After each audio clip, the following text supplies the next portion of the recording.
Hari Om Swamiji. Hari Om, everyone.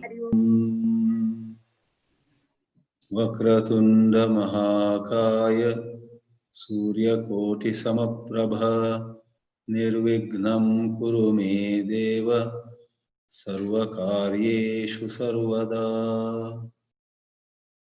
Om Shri Mahaganapataye Namah. Friends, in this session we have gathered to apply our minds to a topic which generally falls more in the domain of motivational topics. To say yes at the right time and to say no at the right time constitutes one of the popular themes for self-improvement, and rightly so, for in this world a lot of suffering is caused by being unable to say no at the right time. And really speaking, though we are highlighting the importance of saying no, it is equally important to say yes when a yes is expected or when a yes is truly beneficial. Then why are we focusing more on saying no? It is because in this world, a very large number of people suffer from some hesitation, some lack of clarity, which makes them stop short of saying no. They allow some undesirable influences to come upon them. If only they had said a firm no to those negative influences, they would have saved themselves from much trouble later on. Therefore, once more, while it is important to say yes when yes is appropriate and say no when no is appropriate, the dangers are more in this inability to say no. In a way, when you are unable to say no, you are saying yes at the wrong place.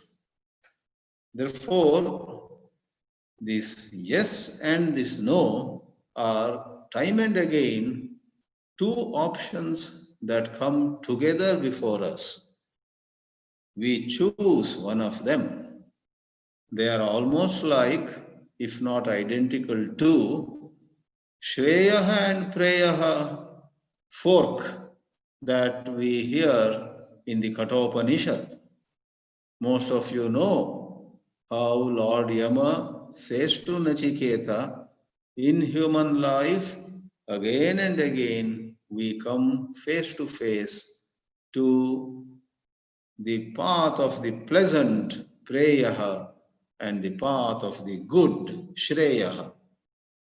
And foolish people opt for Preyaha, whatever is pleasing, whatever is comfortable, what they call the line of least resistance. And even if a friend cautions them, warns them, be careful, they say nothing will happen. A lot of people are doing that during these COVID times. Nothing will happen. And many have, of course, survived. That is their good luck. But to say nothing will happen and throw all the rules to the winds during these COVID times is a very dangerous thing to do. Therefore, to say no to the pleasant when that pleasant is likely to cause certain danger, certain harm to us, has this idea of saying no. Lord Yama's exhorting Nachiketa to opt for Shreya right away involves saying no to prayer. Of course, it is only when prayer has certain danger in it. Otherwise, spirituality is never against our enjoying life. But when we know, when a voice from inside us says, this pleasure, this enjoyment, this comfort at this time, in this situation is not good. When our conscience warns us against certain pleasures or comforts, that is the context where we have to say no. It will be very foolish otherwise. If someone says, all right, spirituality means never enjoy life, that would be such a travesty of truth. So we take a look at the significance of saying no in this short webinar.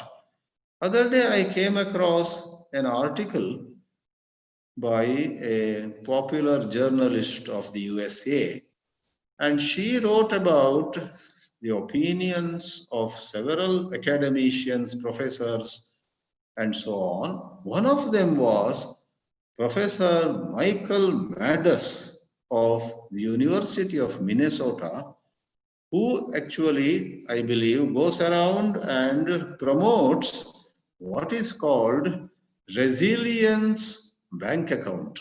He has coined a new expression.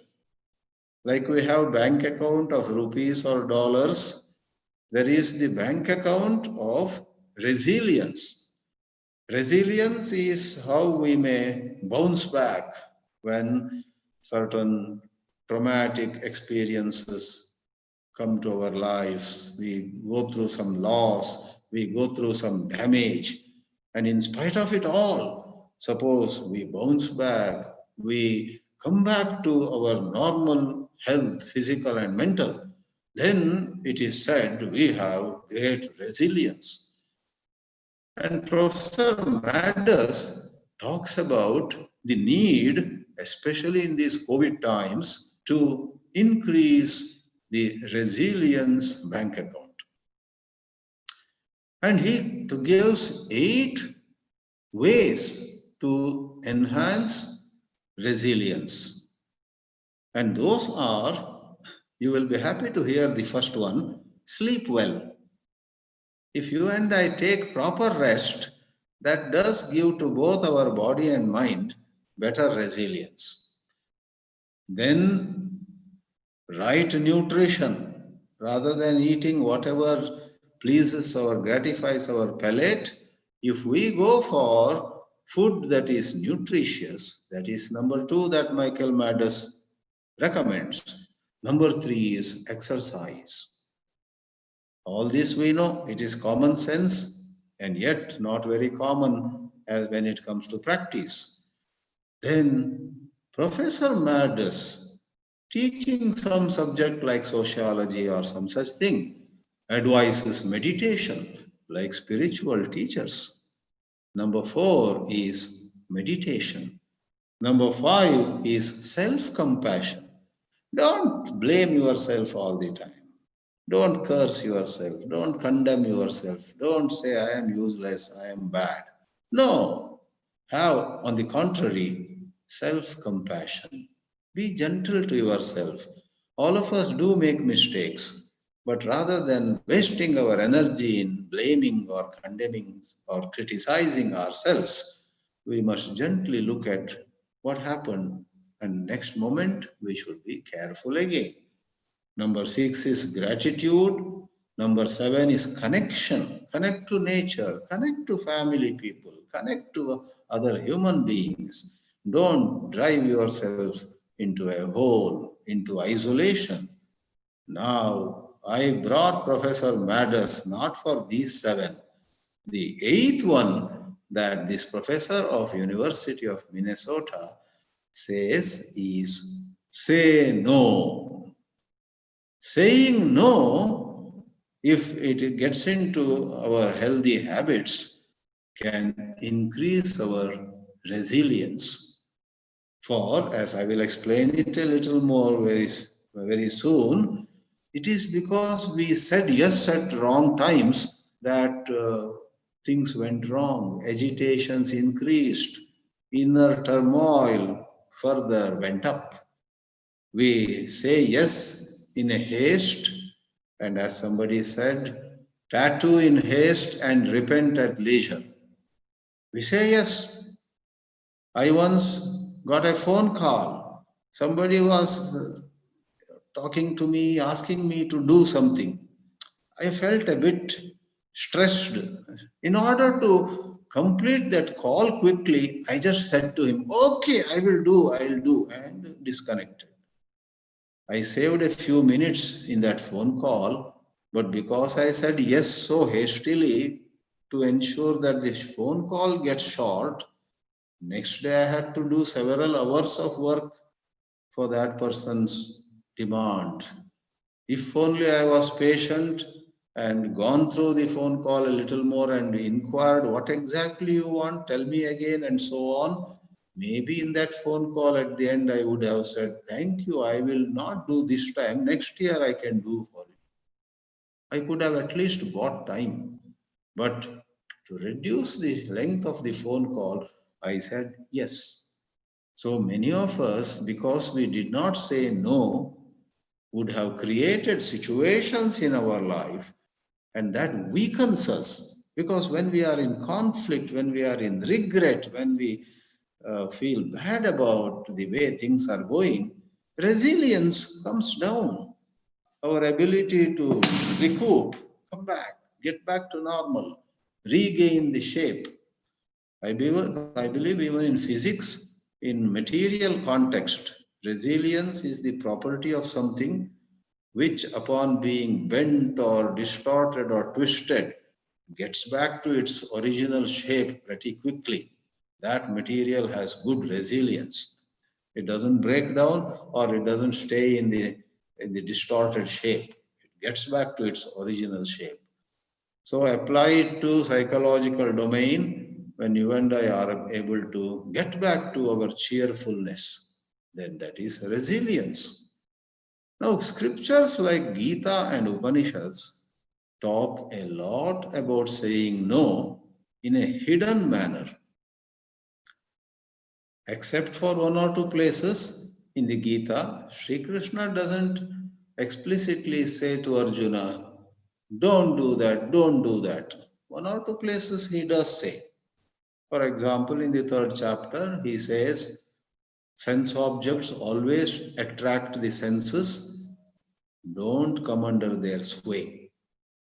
Indriyasya indriyasyarthe ragadvesha vyavastitau tayoho na vashamagachet. There is a line.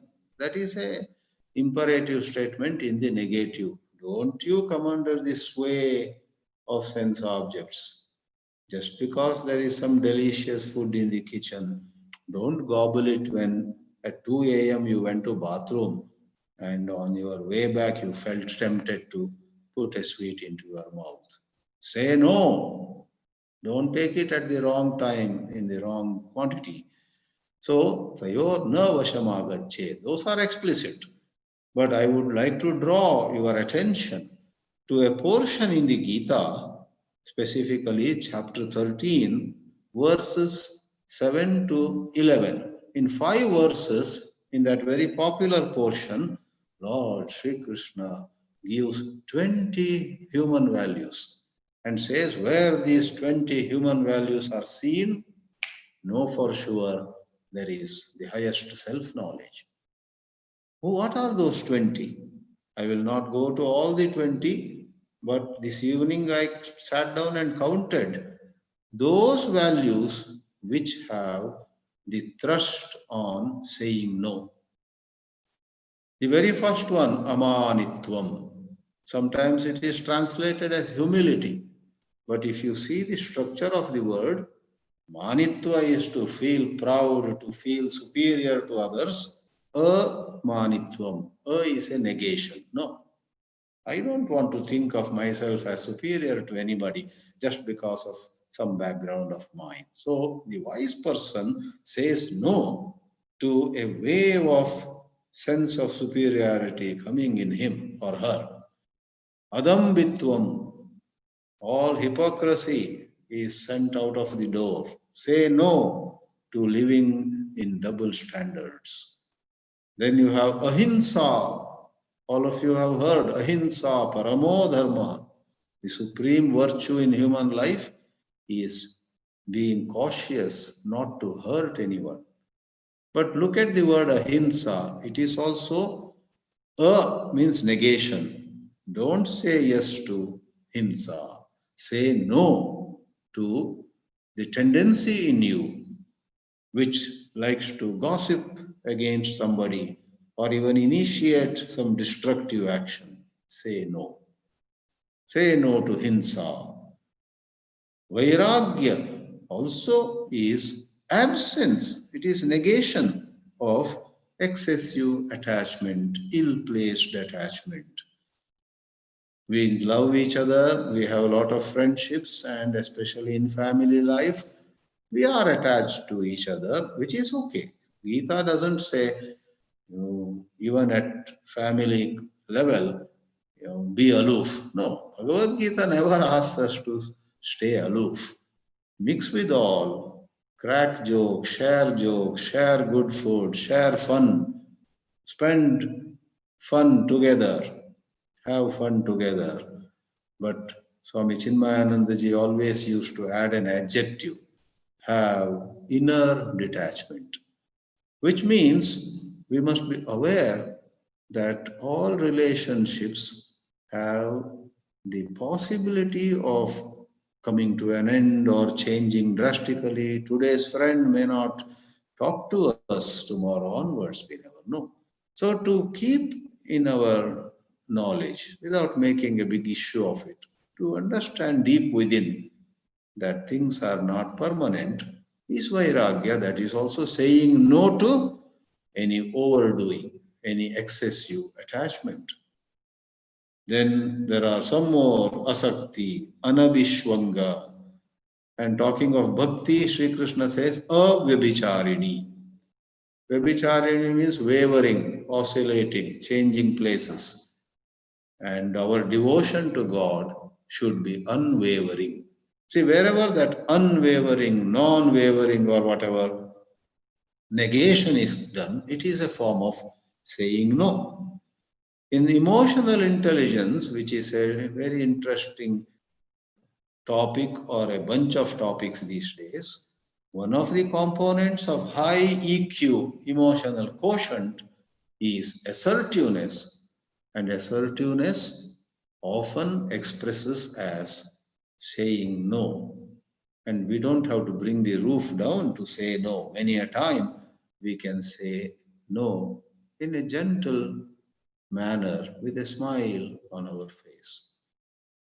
You are a diabetic and somebody tries to thrust some soft drink which has a lot of sugar. There is some soft drink called 7 Up, I think.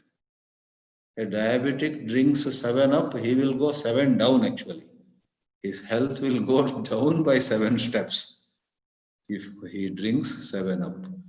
So many of these soft drinks have a lot of sugar in them, right? So to refuse that soft drink offered by somebody, you don't have to fret and fume. Just to stand your ground, but say, thanks, I cannot take this. My doctors are strict about it. Put it on the doctors, but do say no.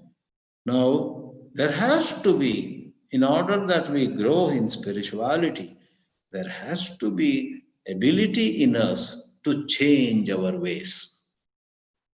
Otherwise, you know that old saying, if you keep doing what you have been doing, you will keep getting what you have been getting. So we will suffer like ever before and we'll suffer more even. Therefore, we must change. And I took a look at a statement of Einstein this evening.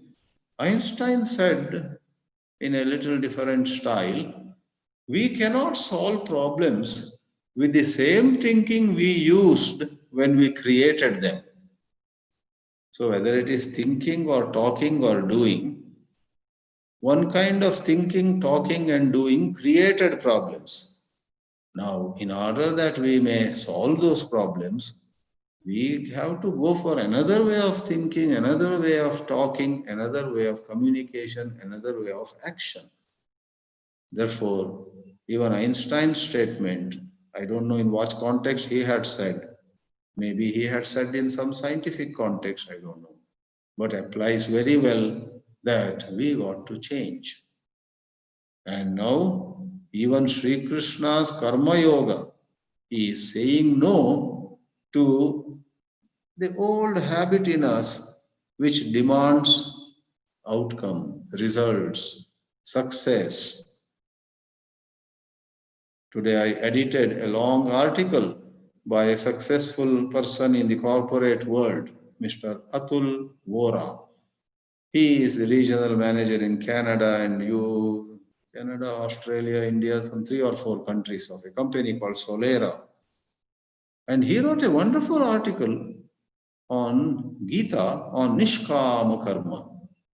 And I have not come across any article as effective as his, which conveys, and coming from a corporate executive, all the more, it is all the more based on practical situations.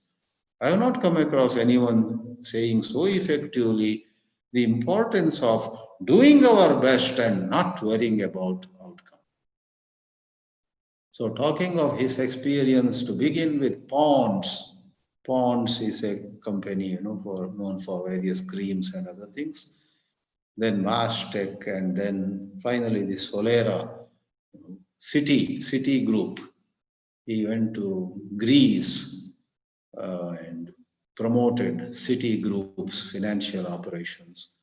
So, going through so many companies and holding so many responsibilities, he shares very practical and real life examples saying how giving one's best and not depending on the result gave to him such peace, such bliss. And I found his article very insightful. He says, find your purpose and then go with the flow. Don't worry about success as such. Success will come to you. And while talking about purpose, though he did not use the word swadharma, I was specially impressed by an observation he made that the purpose and the role for different people could be different. And of all, he gives a very nice example of Lata Mangeshkar. Can you believe? He says, look at Lata Mangeshkar. If she had aimed at becoming a CEO of some music company or whatever, it would not have worked for her. Her personality was such, she just concerned herself with individual performance. She ensured that she sang and went on paying attention to the quality of her singing. And of course, people were there. The team was there to help her. But she didn't try to become a leader after reading maybe some, you and I read a book on some leadership skill, and next day we want to become leaders. We may not, all of us don't have to be leaders of that kind. Anyone who, performs well, who is sensitive enough to his or her, surroundings, is a leader in his or her own way. We don't have to become like Lata Mangeshkar doesn't have to become like Dhirubhai Ambani, and Dhirubhai Ambani cannot become like Lata Mangeshkar. If Dhirubhai Ambani had tried to, just mind his own personal performance in some area, the fabulous achievements that came to him would not have happened. Therefore, Atul Vora says very nicely, find your purpose, understand how you are made, then give your best and let go of the concern or anxiety about fruits. And that is saying no. Because generally all of us have a desire coming up in us to succeed, to become popular, to get noticed, to steal the limelight. Say no. Say to yourself, I don't care about the town recognizing me. If it happens, good. If it doesn't happen, no problem. But I want to give my best to the town, to the citizens, to the family, to the company, wherever, right? So, lastly, in this domain, I would like to give the example of Sri Ramana Maharshi. In a certain context, he says, most of us are like the man who was sitting happily under the shade of a tree, but then out of some curiosity, he walks to the hot sun.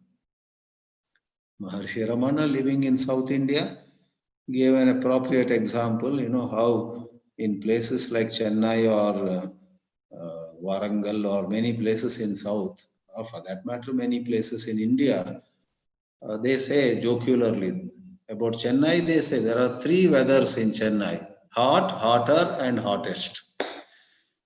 These are the three weathers. It is so in many cities. I lived 2 or 3 years in Cochin. One year I noted down that December 20 or so was a little pleasant. So following year I urged some NRIs to come around December 3rd week. To my bad luck, it was so hot the next year, December 20 or so. Then I said, here onward, I won't encourage or I won't recommend any particular window of time because it is hot, hotter, or hottest.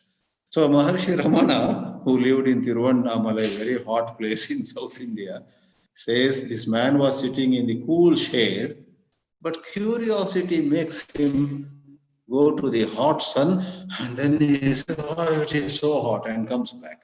After half an hour again, he goes, "Ah," and he comes back. So Maharshi says, why should this man go to the sun at all? Stay in the cool shade on a hot summer afternoon. Likewise, you and I, out of some vasanas, some unjustifiable restlessness, want to do something, some paradharma, which is none of our business, which we don't have to do. We imitate somebody, we simply copy somebody.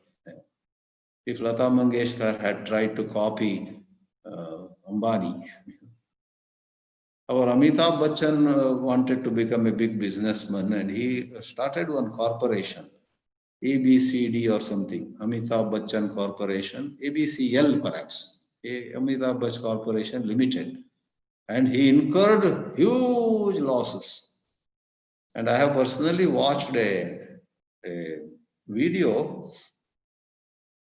where I think it was Dhirubhai Ambani only. He says that he helped Amitabh Bachchan at that time to get back, bounce back.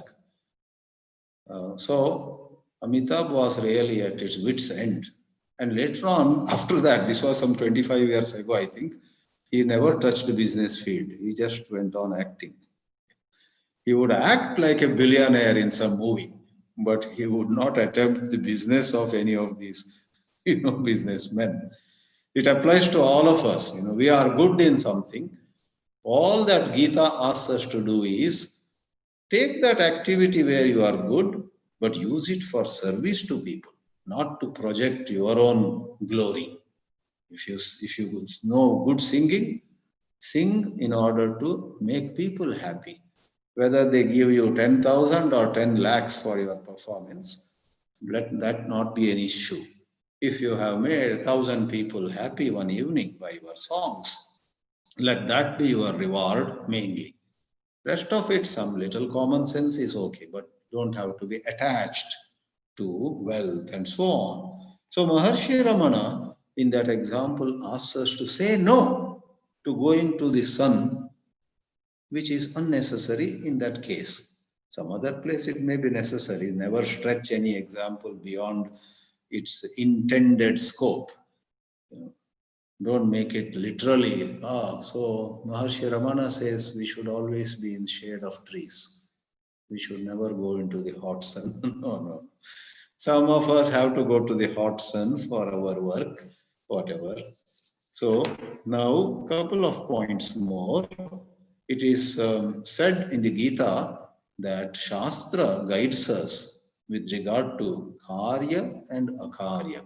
What is to be done, what is not to be done. The last shloka in chapter 16 says, Tasmat Shastram Pramanam Te Karya Akarya Vyavastitau. In the matter of Karya, things to be done, do's, and akarya, things that are not to be done, don'ts. Shastra is the guide. If the Shastra seems a little jerky and jarring at times, consult a guru, consult competent teachers who are balanced, who are samadarshi, who have broad mindedness, who don't have bias or prejudice, whose life has the fragrance of simplicity, who are transparent, who don't live two lives, one in privacy and another in public. You can find some such teachers all the time and then consult them. Why is the Shastra saying this? Then they will clarify. So, that is Gita supporting us. And one last quote from Western literature. There was this wonderful writer, a psychology professor, I guess, Scott Peck. He said when he studied success stories around the world in numerous walks of life, one thing that was common to all of them was they were able to delay gratification. He doesn't use the word deny gratification. You don't have to deny some delicious food. But suppose you feel like eating the delicious food at some wrong time or wrong place. You should be able to say to yourself, not now, not here. Somebody had gone to a funeral some years ago. In COVID times, if it is a COVID death, you're not allowed to go. So I'm talking of a general example. As the dead body is burning over sticks, wooden pieces, this fellow remembered a joke and he wanted to share it with the person standing next to him. What a place! Is that a place for you to share a joke? So delay it. You please share it afterwards in the evening when you are at another place. But at this time, mum is the word, hold back. Scott Peck, in that famous book, The Road Less Traveled, writes, people with the ability to delay gratification are likely to succeed. And that, I would say, is one more example of being able to say no. You feel like cracking the joke, then you say no, this is not the time, right? Thus, what we have discussed boils down to this. If we do not develop the ability to say no in the right, gentle, proper way, we become inefficient. We are saying yes to everything, then we cannot do anything.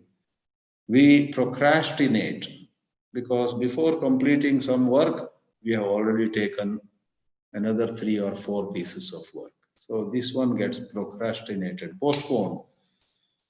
We incur a lot of financial damage sometimes. We hurriedly say yes and buy something. Later we find there was the same wonderful product available at half the price just in the next road. But we said yes. Someone said, please buy this. We get fooled. I once had to go from Varanasi to Dehradun. No, Varanasi to Delhi we went, Delhi to Dehradun. And somebody fooled us. We were looking, where is the Dehradun bus?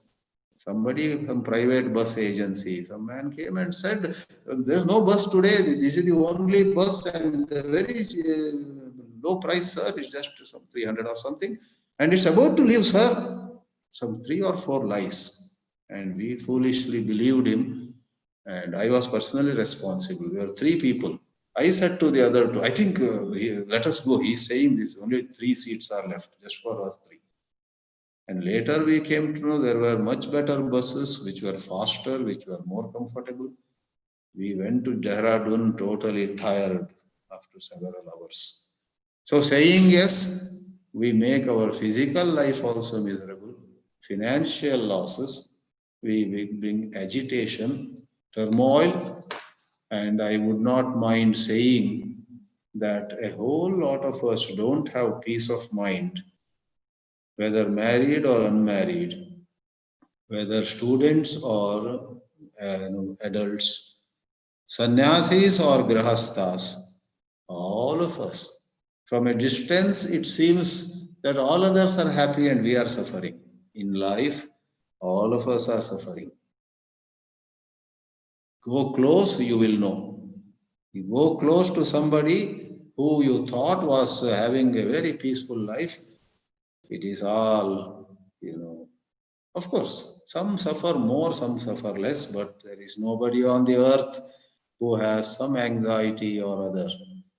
And I would say, in the present context, that a whole lot of that agitation or anxiety is the result of our unwise responses, lacking wisdom, lacking presence of mind, lacking some thinking. We would have said yes, and then we suffer.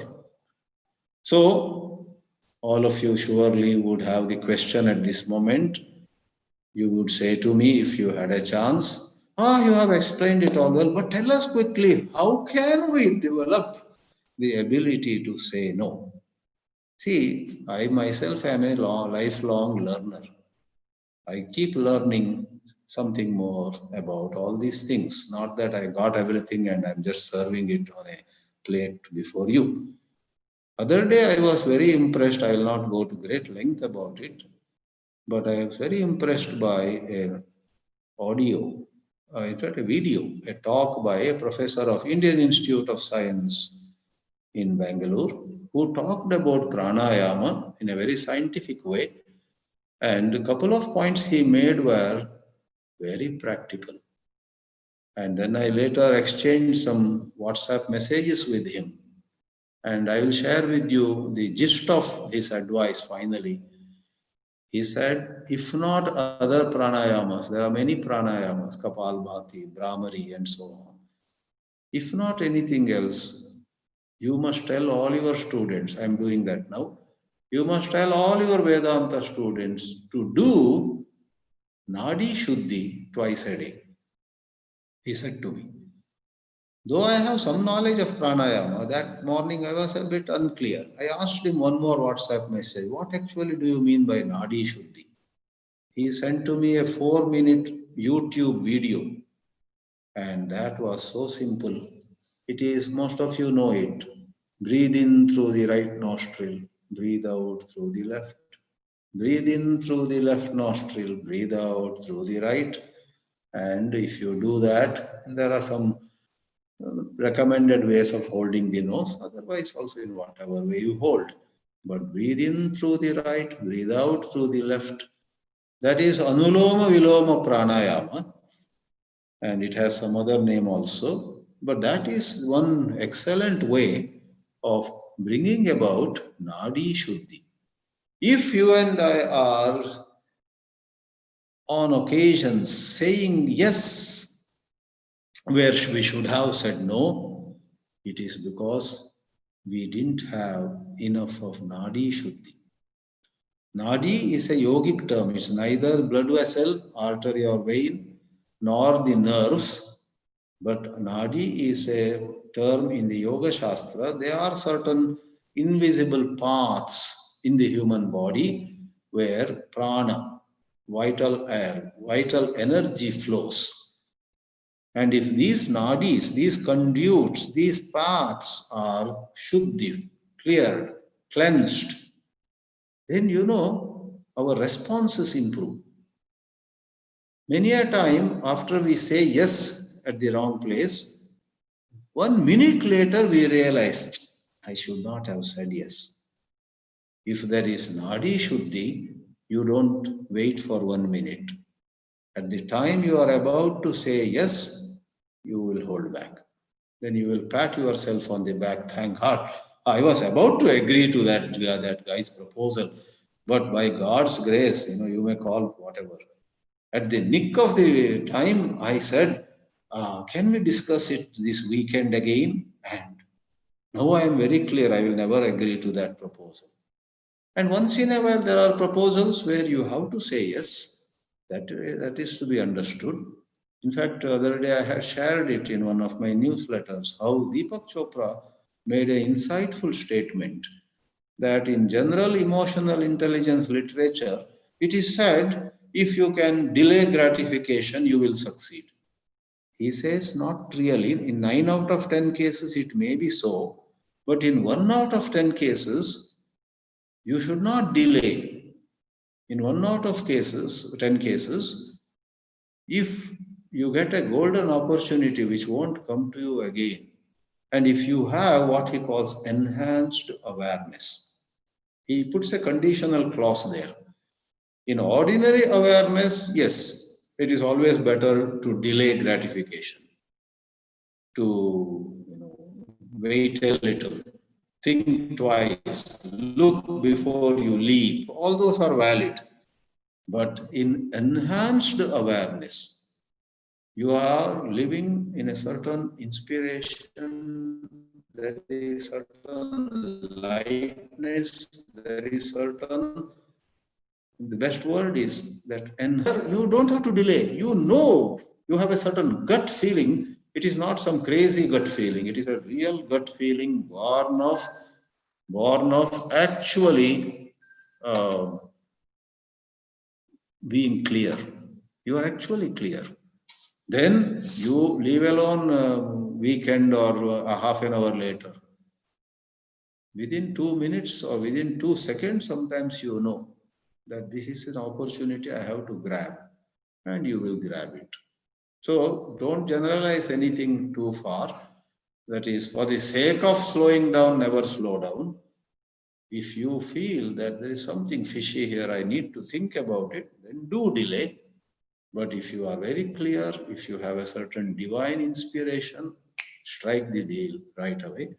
But now I come back to Nadi Shuddhi. What Deepak Chopra called enhanced awareness will be ours if we are into some of these exercises. Yoga, pranayama, daily walk. Everybody doesn't have to do everything. Please don't feel burdened by, oh my God, there are so many things these Swamis tell us and it's very difficult. No, you don't have to do everything. Even one or two of things that appeal to you if you do on a regular basis, no matter how old you are, no matter how messed up your life was so far, you will have a greater inner balance. Then you will think before responding. You will burn your bad habits in the fire of that enhanced awareness, and spontaneously, without thinking much, you will avoid bad company and you will go for good company. You will keep away from dussanga and you will come closer to satsanga more and more naturally, not through dragging yourself. Actually, I don't feel like going to satsanga, but I have decided to go, so I am going, like that, pulling a face. If you go, that is no good. You will go to satsanga happily. And when someday you have some genuine difficulty, you will cancel it without any conflict. Whereas in the opposite of enhanced awareness, you know what happens? Even when we are doing good things, we are dragging through it. And when we are doing bad things, then also we don't enjoy fully. A diabetic, that is the simplest and best example, decides to take two gulab jamuns. All right, you are taking anyhow, no, enjoy. No, he won't enjoy also. Even he eats and should I have eaten? But one more, maybe I should not have eaten. Do I neither enjoy properly nor avoid properly? That is the nature of unenhanced awareness. But enhanced awareness, friends, becomes possible by a few small things we do in daily life. Then, once there is that Nadi Shuddhi, which is almost synonymous now with enhanced awareness, Deepak Chopra's language, where there is Nadi Shuddhi, there is enhanced awareness. Then we will be able to say no without disrupting relationships, without ruining or jeopardizing our friendships and so on. On the contrary, when we do have a certain maturity, thanks to those little things, 10 minutes, my friend in Tata Institute said to me, 5 minutes of Nadi Shuddhi in the morning, 5 minutes in the evening can go a long way. Can we not spare 10 minutes in a day? When we do that, it makes a difference. My favorite example once more is when we put a sari or a dhoti for drying in the sun outside on a drying rope. Two clips make a big difference. One clip at this end, another strong clip on the other side. The dhoti or the sari, can swing a lot in the winds, but it won't go away. Like that, our life too may have some swings, but we will not lose our essential balance if there is some anushtana, some practice, some good things like pranayama we do twice a day, and so on. So I was intending to touch upon the place of saying no in Brahma Vichara. I will drop that now because that can be taken up as another webinar. This is Dharma Vichara. All that I have talked of is about right living, living morally, ethically, living as per noble values, handling money, men, and matters in an efficient manner, doing justice to our responsibilities, and protecting our own peace of mind, and so on. This is all Dharma Vichara. You know what is Brahma Vichara? It is the transcendence. So I will take that up in another webinar. Neti Neti, saying no goes to that height. When Yajnavalkya says Neti Neti to one of the questioners in this Sabha of Janaka, the questioner's name was Shakalya. Talking to Shakalya, he says, Sir, Atma Neti Neti iti. Something he says, to be understood. It is to be known through na iti na iti. That is the high plane saying no. We will not go to that high plane in this session. I pause here. Though as a habitual speaker, there is an urge in me to speak more, give more. I have to say no now to myself. I'm saying to myself, shut up your mouth and invite questions. Hari Om.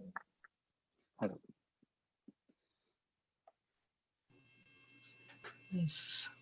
All right. So we have Rani Limaye from Chicago. Vibhaji will guide them. I think her mic is on. Yes. Yes. All right. Can you hear me? Rani. Yeah. Yes. Hari Om. Hari Om, can you hear me? Yes, very well. Yeah, I while you were talking about saying ability to say no and how we can develop it, my feeling is that 95% of the time we are reacting. Yeah. Anything that comes and we react. So basically, to me, it is how I can stop reacting, give myself few seconds, even to think about it, and then say so. So by developing this ability not to react, a lot of advantages are there. And I think one of the best advantage will be having ability to say no.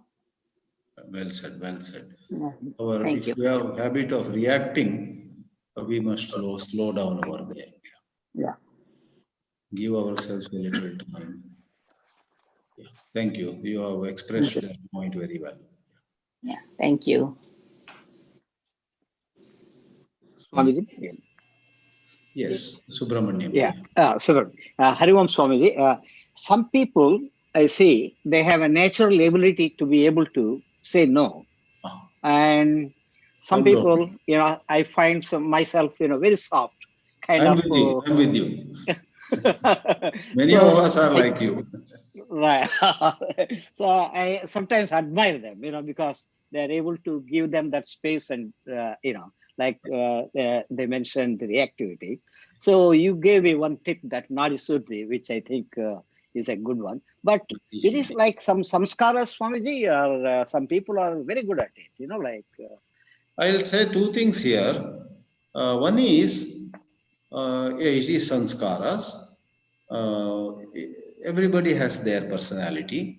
But the second thing I say is, these people who may be very good in saying no in one field, maybe finance matters, some other issues, they may not be good in some other domain. We human beings are very funny people. I have understood about myself Like I go on confessing before people, I am soft, I say yes easily and so on. But when I look at my life in varied scenarios, there have been situations where 10 elephants could not make me change my position. So all of us, so-called soft people, are very rigid in some other area. Sometimes the spouses know. You say to some spouse, your husband or your wife is such a cooperative, nice person. The wife or husband would say, you don't know another side of that fellow. So all of us are not soft in the whole of life. We are soft in certain areas which people notice. Probably in some general interactions, we are soft. We don't raise our voice. We don't yell or scream. But with respect to certain habits, we don't change, we don't budge, we don't bend at all. Therefore, we have to go to the deeper level of the whole issue. Ultimately, there has to be what great saints say. There has to be no ego. There has to be no selfish agenda at all. That is not easy. Otherwise, superficially, we can develop some habits and we may get some financial benefits or some benefits in some sense. But for the lasting peace that spirituality professes, we need to be free of all selfish agenda. The beauty of being free from selfish agenda is even if we lose money, even if we become infamous, when we have no ego, there will be a sense of surrendering to God's will. There will be a sense of acceptance of the way life has proceeded. Though we are infamous, we have gone behind bars, I should say. We have gone behind the bars. But if a person has, in the Jnana Yoga, you call it,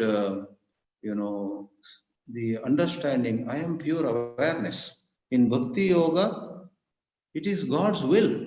So you go behind the bars, but you sit quietly there. That requires a 360-degree examination of our behavior, not just our behavior in conversation and so on. Sorry, I went very long in my answer. Very good, Swamiji. Thank you.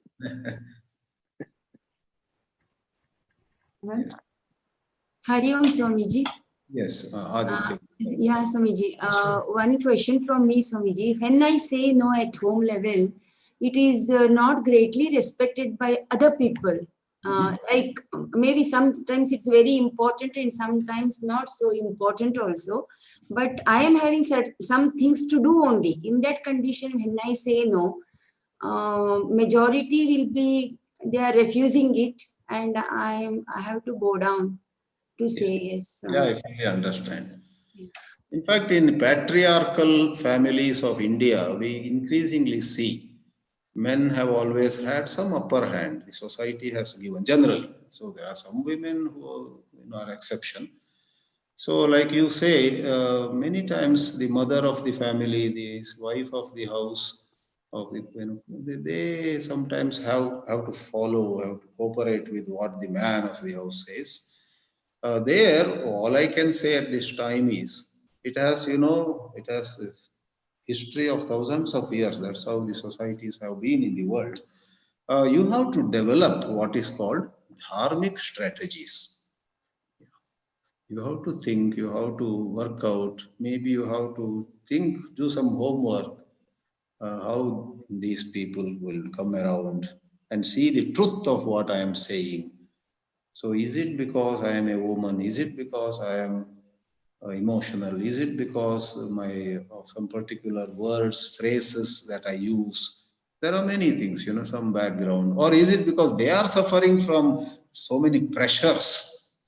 Sometimes it's no fault of yours. But people who don't see your point are under tremendous stress. They are blind. They cannot see the truth of your statement. Or they are so attached to their course of action. Their excessive attachment to the course of action they have in mind makes them say to you, oh, you don't understand, maybe, So please, like I told you in the beginning, the 8 points that Professor Maddus of University of Minnesota says: self-compassion.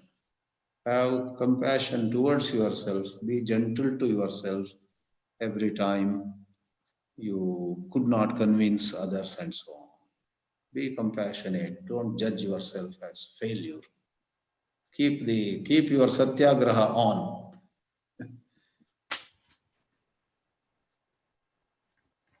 Yeah.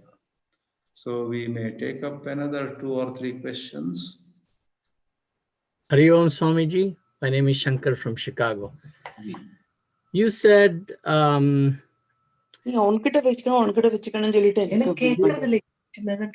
have to respond at that time, right? In the real time when you are facing a situation. On certain occasions, yeah. I objected to generalization. Okay. Earlier I said always wait, wait and act. But there are some occasions where it is not wise to wait.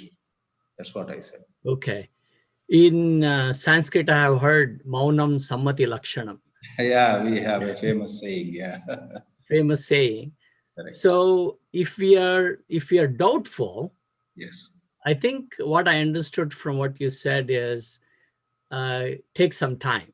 Say, I don't know, I'll get back, something on those lines, as opposed to saying yes or no, right? Is that what? Yeah, well said.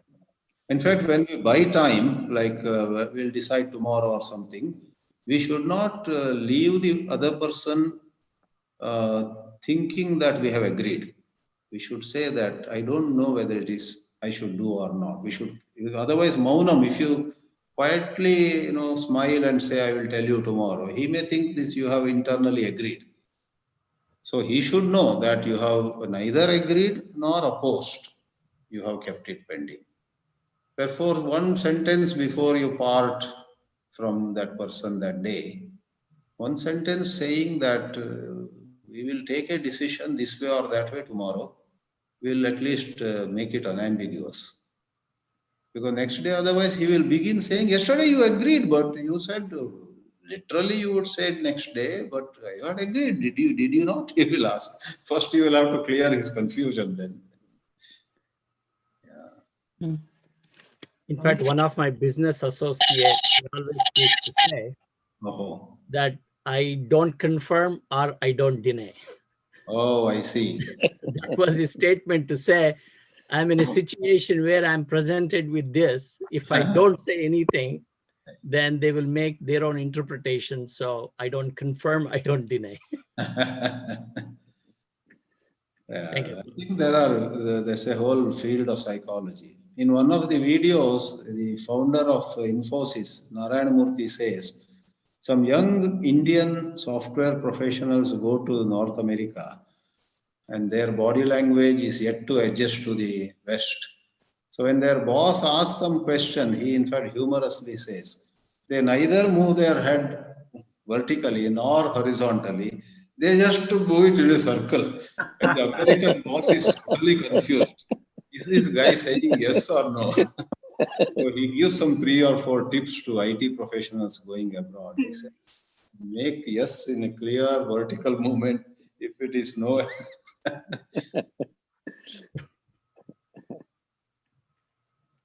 So communication is, as you know, a vast field.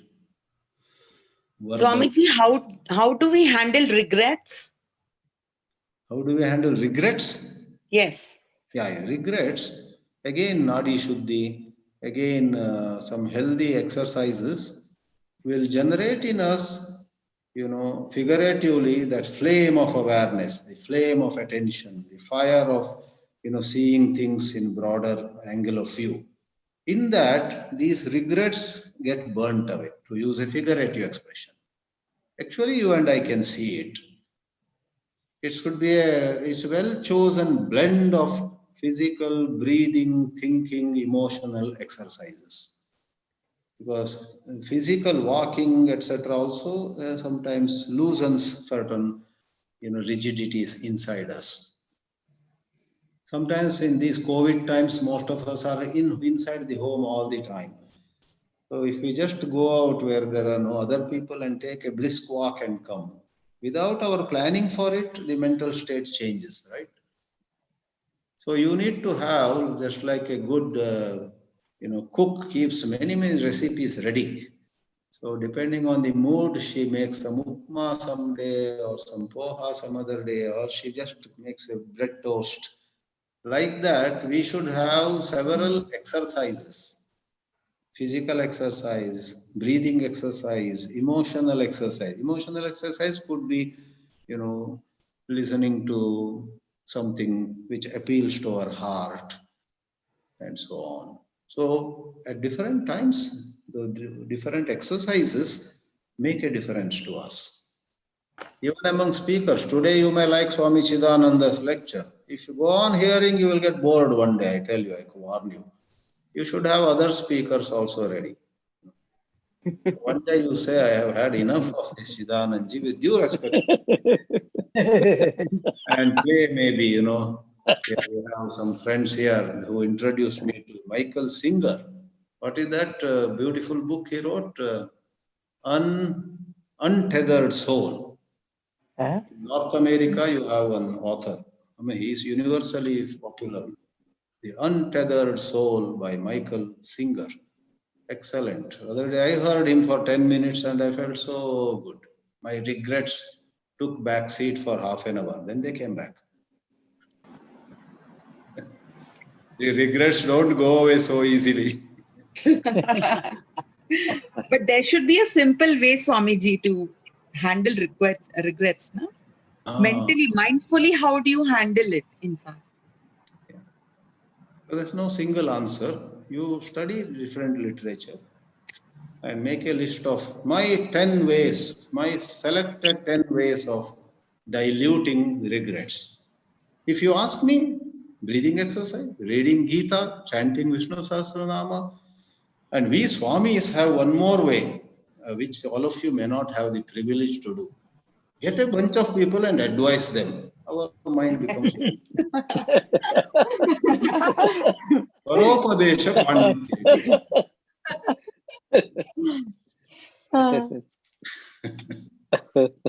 Okay. You. Okay, so any last question for this night here? Swamiji, will you be sending that?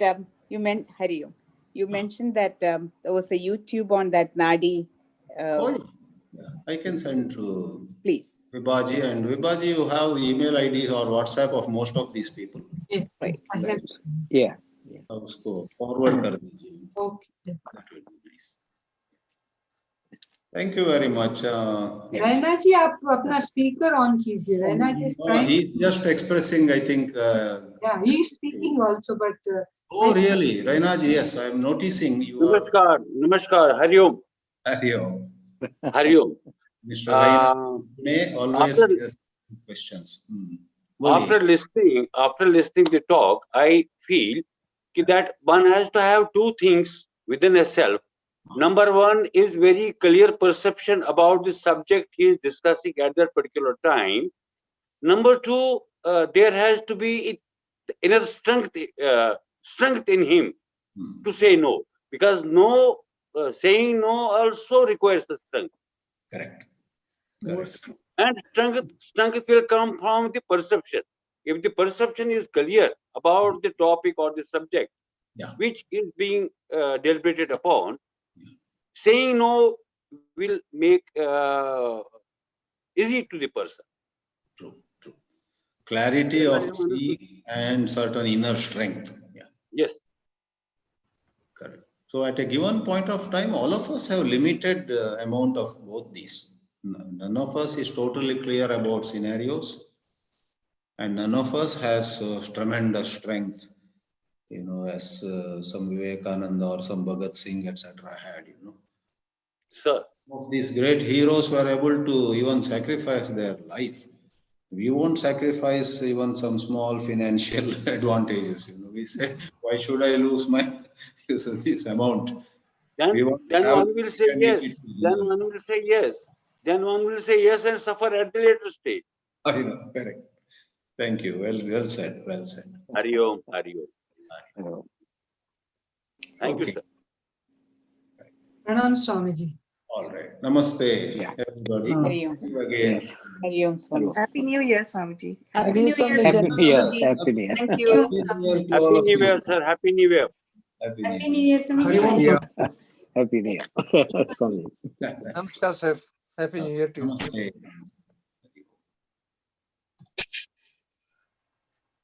Yes.